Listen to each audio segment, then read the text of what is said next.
ya chen ke khuan nei zau em mai vai reng te khuan soi lal huan nei zawa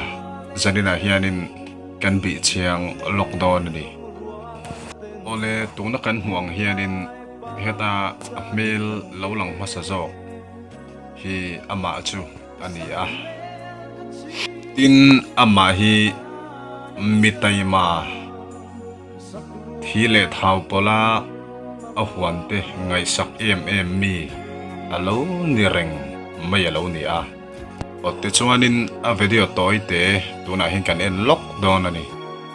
hianin o ama hi ahlim thei hle maya na tho ha po hen ti hianin anui ver reng mai ni